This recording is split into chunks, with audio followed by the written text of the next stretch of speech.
BBC दुनिया में आज देखिए, पाकिस्तान अफगानिस्तान बॉर्डर पर क्यों मची अफरा तफरी। पाकिस्तान ने तेज किया अफगान शरणार्थियों को वापस उनके देश भेजने का अभियान। अगले कुछ दिनों में 20 लाख से ज्यादा लोगों को अफगानिस्तान भेजने की तैयारी। जानेंगे क्यों इससे बढ़ सकती है मुश्किलें। स्वागत है आपका बीबीसी दुनिया में। मैं हूं सारिका सिंह। अफगान शरणार्थियों के अलावा दुनिया में और क्या कुछ हो रहा है, ये भी जानेंगे। अपने यहाँ के दुर्लभ मिनरल्स को अमेरिका को देने की तैयारी कर रहा है यूक्रेन। डील के मसौदे पर किए दस्तखत। जानेंगे क्या बदले में उसे रूस से बचाने की गारंटी देगा अमेरिका। इस्राएल के सीज फायर के प्रस्ताव को हमास ने किया खारिज। इस बीच गजा में राहत सामग्री के बिना बिगड़ने लगे हालात।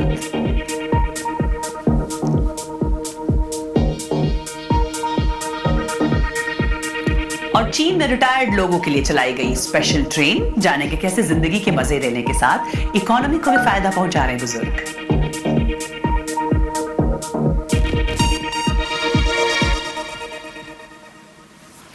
पाकिस्तान ने हजारों अफगान शरणार्थियों को देश से जबरन बाहर निकालने का अभियान तेज कर दिया है। माना जा रहा है कि आगे आने वाले कुछ हफ्तों में 20 लाख से ज्यादा लोगों को अफगानिस्तान भेजा जा सकता है। कुछ लोगों को फिक्र है कि इतनी बड़ी तादाद में लोगों के आने से अफगानिस्तान में हालात और खराब हो सकते हैं। देखिए पाकिस्तान अफगानिस्तान बॉर्डर से बीबीसी के अफगान संवाददाता यमा बरेज की रिपोर्ट। ना चाहते हुए भी ये अपने वतन जा रहे हैं, वो वतन जिसे ये जानते तक नहीं। हजारों अफगान जबरन पाकिस्तान से निकाल दिए गए हैं। अफगानिस्तान पहुंचे कई लोग एकदम अनजान हैं। मैं पाकिस्तान में पैदा हुआ, मेरी शादी भी वहीं हुई, पूरी जिंदगी वहां गुजारी और अब मेरे साथ ऐसा हुआ। हमारी हालत देखिए, हम एक हफ्ते से सोए भी नहीं हैं। पाकिस्तान ने बिना दस्तावेजों वाले शरणार्थियों को निकालने का अभियान तेज कर दिया है। पाकिस्तान का कहना है कि देश इतने ज्यादा लोगों को नहीं संभाल सकता और कुछ अफगान शरणार्थी सुरक्षा के लिए खतरा भी पैदा कर रहे हैं। तोरखम इलाके में तैनात तालिबान अधिकारियों के मुताबिक हर रोज 700 या 800 अफगान परिवार इस बॉर्डर को पार कर रहे हैं। और यहाँ दूसरी ओर थोड़ी राहत है, मगर सीमा पार से आए कई लोगों का इस देश से कोई जुड़ाव नहीं है। हमारे बच्चों ने कभी अफगानिस्तान नहीं देखा और मुझे अब भी नहीं पता कि ये कैसा दिखता है। यहाँ हमें बसने और काम ढूंढने में करीब 1 साल लग सकता है। हम बेबस महसूस कर रहे हैं। लेकिन बच्चों की वजह से उन्हें कुछ उम्मीद बंधी है। उन्होंने पूछा कि कौन सा देश अच्छा है। तालिबान और सहायता एजेंसियां इनके ठहरने, खाने और इलाज का इंतजाम कर रही हैं। मगर माना जा रहा है कि आने वाले कुछ दिनों और हफ्तों में 20 लाख अफगान पाकिस्तान से निकाले जा सकते हैं। आशंका है कि इससे अफगानिस्तान की दिक्कतें और बढ़ जाएंगी। इसके अलावा जबरन भेजे गए लोगों की सुरक्षा और उनके अधिकारों को लेकर भी फिक्र है। सालेह की 3 बेटियां हैं और वो उनके भविष्य को लेकर परेशान हैं। मैं अपने बच्चों को पढ़ाना चाहता हूं ताकि उनका अब तक का पढ़ना लिखना बर्बाद न हो। अफगानिस्तान में तालिबान सरकार ने 12 साल से ज्यादा उम्र की लड़कियों के पढ़ने पर रोक लगा दी है। उन्हें लड़का लड़की दोनों को पढ़ाई करने की इजाजत देनी चाहिए। हाल में वापस लौटे अफगानों और पहले से मौजूद लोगों के लिए भी स्कूल खोलने चाहिए। अभी तो वो नई जिंदगी की तलाश पर निकलने के लिए खुद को तैयार कर रहे हैं। वापस लौटे लोग अफगानिस्तान के अंदरूनी इलाकों में पहुंचने लगे हैं। उन्हें फिर से इस जमीन को अपना वतन मानने की आदत डालनी होगी। अफगानिस्तान पाकिस्तान बॉर्डर से बीबीसी संवाददाता यमा बरेज की रिपोर्ट। और पिछले 40 सालों में लाखों अफगान पाकिस्तान आए हैं। जिन लोगों के पास दस्तावेज नहीं थे, पाकिस्तान ने उन्हें लौटने के लिए मार्च तक का वक्त दिया था और तब से हजारों लोगों को वापस भेजा जा चुका है। और यूक्रेन ने अमेरिका के साथ उस डील के शुरुआती ड्राफ्ट्स पर साइन कर लिया है, जिसके तहत यूक्रेन के कुछ दुर्लभ खनिजों पर अमेरिका का भी हक हो जाएगा। फॉर्मल डील अगले हफ्ते तक होने की उम्मीद है, लेकिन अमेरिका ने चेतावनी दी है कि अगर अगले कुछ दिनों में इस डील पर बात आगे नहीं बढ़ी तो वो रूस और यूक्रेन के बीच शांति समझौता नहीं कराएगा। अमेरिका के विदेश मंत्री मार्को रूबियो ने पेरिस में यूरोप के नेताओं के साथ बैठक के बाद कहा कि राष्ट्रपति डोनाल्ड ट्रंप चाहते हैं कि यह समझौता हो, लेकिन अमेरिका के पास इसके अलावा भी कई अहम मुद्दे हैं। लेकिन मिनरल्स पर यह डील इतनी आसान नहीं थी। अमेरिका और यूक्रेन के बीच इस बारे में कई मतभेद दिखे। दोनों देशों के नेताओं के बीच बहस तक हुई। राष्ट्रपति ट्रंप ने वॉशिंगटन में पत्रकारों से कहा था कि अगले गुरुवार को अमेरिका और यूक्रेन एनर्जी और मिनरल डील पर साइन करेंगे, लेकिन जेलेंस्की के बारे में बात करते हुए उनके तेवर अलग थे। मैं ये नहीं कहूंगा कि उन्होंने बड़ा अच्छा काम किया है। मैं बड़ा फैन नहीं हूं। और इससे पहले यूक्रेन के राष्ट्रपति वोलोदिमीर ज़ेलेंस्की ने कहा था कि उन्हें ट्रंप के खास दूत स्टीव विटकॉफ से डर लगता है, क्योंकि वो चाहते हैं कि यूक्रेन शांति के बदले रूस को अपनी जमीन दे दे। मुझे लगता है कि विटकॉफ ने रूस की रणनीति अपना ली है और ये मेरे हिसाब से खतरनाक है। Вважаю, що вона дуже небезпечна, тому що він अमेरिकी राष्ट्रपति डोनाल्ड ट्रंप की मांग थी कि दोनों देश मिलकर ऐसा फंड बनाएं जिससे अमेरिका को भी पैसा मिले, जो उसने इस जंग में मदद के तौर पर यूक्रेन को दिया था। यूक्रेन इस पर राजी नहीं हो रहा था, लेकिन बाद में उसने ट्रंप की ये बात मान ली कि इस फंड से यूक्रेन को युद्ध से मची तबाही से उबारने में मदद मिलेगी। इस पर यूक्रेन से ज्यादा जानकारी दे रहे हैं बीबीसी संवाददाता James Waterhouse. If you're going to ask me about further detail, there is not much at this stage. इस बारे में अभी ज्यादा जानकारी नहीं है। एक फ्रेमवर्क पर सहमति बनी है। इस सहमति में सिर्फ यूक्रेन के खनिज की ही बात नहीं, लीक हुई खबरों से पता चला है कि इसमें यूक्रेन का एनर्जी इंफ्रास्ट्रक्चर भी शामिल है। यूक्रेन के गैस और तेल के बड़े हिस्से पर अमेरिका का कब्जा हो सकता है। यूक्रेन के लिए भी ये निवेश जरूरी है ताकि वो युद्ध के असर से उबर सके। ये वो देश है जो 11 साल से रूस की आक्रामकता का सामना कर रहा है, लेकिन अमेरिका के राष्ट्रपति चाहते हैं कि यूक्रेन उस सैन्य मदद का हिसाब चुकाए जो उसे अमेरिका से मिली है। हालांकि यूक्रेन ने इससे बचने की कोशिश की। यूक्रेन को ये गारंटी भी नहीं मिल रही है कि अगर रूस उस पर फिर से हमला कर दे तो अमेरिका उसकी सुरक्षा करेगा, न ही इसका कोई वादा है। डोनाल्ड ट्रंप का कहना है कि अमेरिकी सैन्य कंपनियों की मौजूदगी ही रूस को रोकने के लिए काफी है, लेकिन साल 2022 में रूस ने हमला कर दिया था। फिर भी यूक्रेन के लिए ये कूटनीतिक पहल राहत भरी है। उसे उम्मीद है कि इससे आगे भी बात बढ़ेगी, मगर रूस के हमले से खुद को बचाने में जुटे यूक्रेन को फिलहाल कोई भरोसा नहीं मिल रहा। Sincerely that it will turn into something more, but that is far from assured as it continues to defend itself against Russia's full-scale invasion. और अब बात मिडिल ईस्ट की। हमास ने इसराइल के सीज फायर ऑफर को ठुकरा दिया है। इसराइल हमास के कैद में मौजूद अपने 10 नागरिकों की रिहाई की मांग कर रहा था और बदले में 45 दिनों तक जंग रोकी जानी थी, मगर हमास के चीफ नेगोशिएटर ने कहा कि वो इस तरह की अधूरी डील्स पर राजी नहीं होंगे। उनका कहना था कि जंग पूरी तरह रुकनी चाहिए, इसराइल को पूरे गाजा से पीछे हटना होगा। इससे पहले जनवरी में हमास के साथ 3 चरणों में लागू होने वाले सीज फायर पर समझौता किया गया था, मगर इसका पहला चरण ही लागू हो पाया था। इसके बाद इसराइल ने फिर से गाजा में हमले शुरू कर दिए थे और इसके बाद से लेकर अब तक इसराइल ने गाजा के 30% इलाके पर कब्जा कर लिया है। उसका कहना है कि वो सिक्योरिटी जोन बना रहा है ताकि इजरायलियों को सेफ रखा जा सके। उसने हवाई हमले भी जारी रखे हैं। इसराइल ने कहा कि बीते 2 दिनों में उसने 100 से ज्यादा आतंकी ठिकानों पर हमले किए हैं। गजा में हमास की सिविल डिफेंस एजेंसी ने कहा है कि बीती रात खान यूनुस में हुए हमले में 10 लोग मारे गए। इससे पहले कई कैंपों पर इसराइल ने हमले किए थे, जिसमें 37 लोगों की मौत हुई थी और बहुत से लोग फिर से विस्थापित हो गए थे।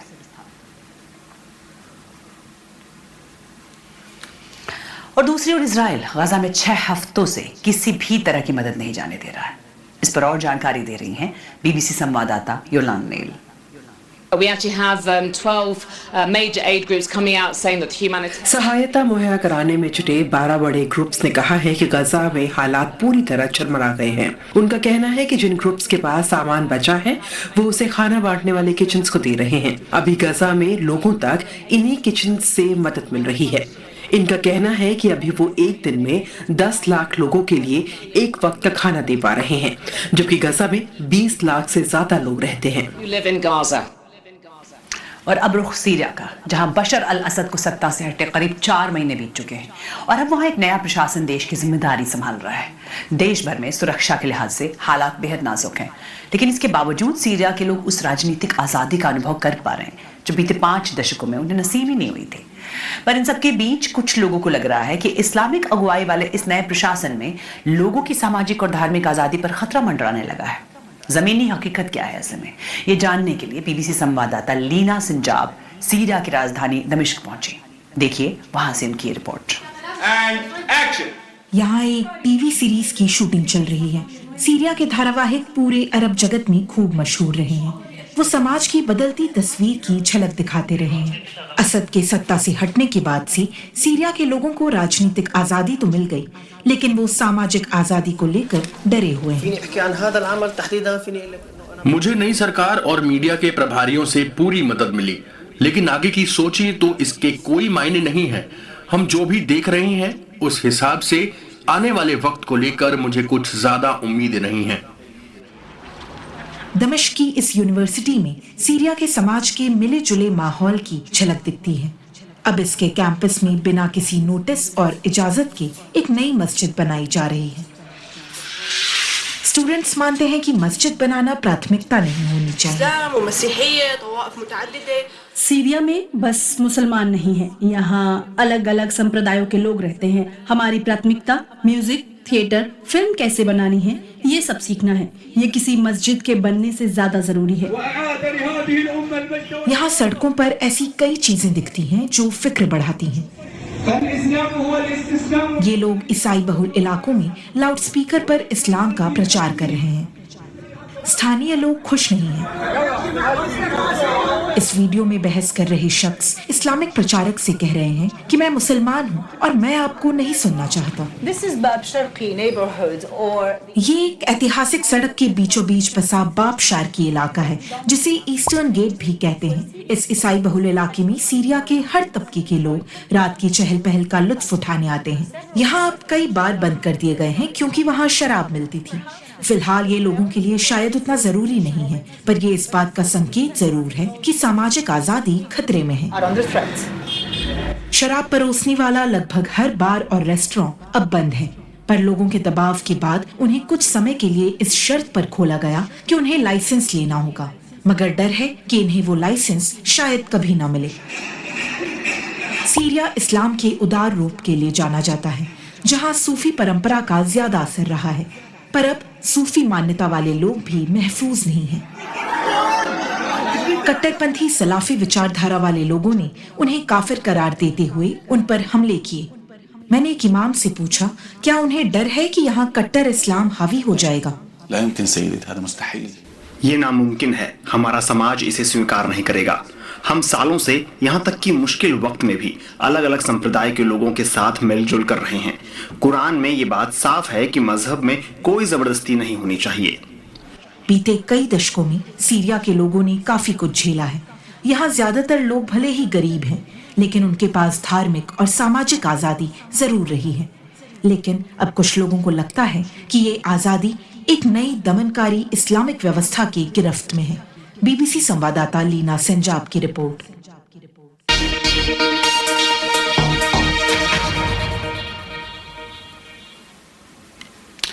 और अमेरिकी राष्ट्रपति डोनाल्ड ट्रंप ने चीन पर जो टैरिफ लगाए हैं उनके सामने चीन मजबूती से खड़ा है। लेकिन इसी हफ्ते चीन में अधिकारियों ने माना कि अमेरिकी टैरिफ से उनके देश को आर्थिक नुकसान हो सकता है, मगर चीन के पास विकल्प है कि वो निर्यात में होने वाले नुकसान की भरपाई अपने देश में खपत बढ़ाकर कर सकता है। और इसके लिए चीन ने चुना है रिटायर हो चुके लोगों को, क्योंकि इनके पास अच्छी खासी सेविंग्स हैं और कभी कभी उन्हें खर्च करने के लिए एक मौका चाहिए होता है। और ऐसा ही मौका है सिल्वर ट्रेन्स, जिन्हें स्पेशली बुजुर्ग लोगों के लिए बनाया गया है। बीबीसी के चीन संवाददाता स्टीफन मैकडोनल्ड इस ट्रेन में गए। देखिए उनके सफर की कहानी। मजे से जीने और पार्टी करने वाले इन लोगों से कहा गया है कि चीन के आर्थिक भविष्य के लिए उन्हें घूमने जाना चाहिए। मैं 66 साल का हूँ और हम सालों से काफी मेहनत से काम कर रहे हैं। इस मुकाम पर पहुँचने के बाद हमें ये जरूर पता होना चाहिए कि आगे क्या करना है, साथ ही जिंदगी को खुलकर एंजॉय करना चाहिए। चीन कुछ नई ट्रेनों को लॉन्च कर रहा है जिनका नाम सिल्वर ट्रेन्स है। इनका नाम यात्रियों के बालों के रंग पर रखा गया है। हमें ट्रेन के एक्स्ट्रा सेफ्टी फीचर्स के बारे में बताया गया।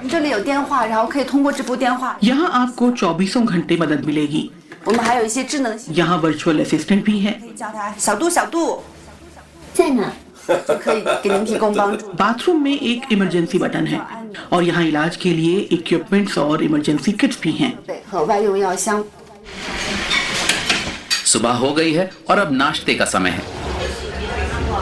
These silver trains. In silver train से इकोनॉमिक प्रॉब्लम्स का समाधान निकालने की कोशिश की जा रही है। हर साल यहाँ बुजुर्गों की आबादी बढ़ रही है और कम जन्म दर की वजह से अर्थव्यवस्था पर बोझ बढ़ रहा है। लेकिन अगर कुछ खास ट्रेनें उन बुजुर्गों को जिनके पास समय और पैसे दोनों हों ऐसी जगहों पर ले जाएं जो उन्होंने पहले कभी ना देखी हो, तो शायद ये लोग रिटायरमेंट के पैसे खर्च कर वहाँ की लोकल इकोनॉमी को फायदा पहुँचा सकते हैं।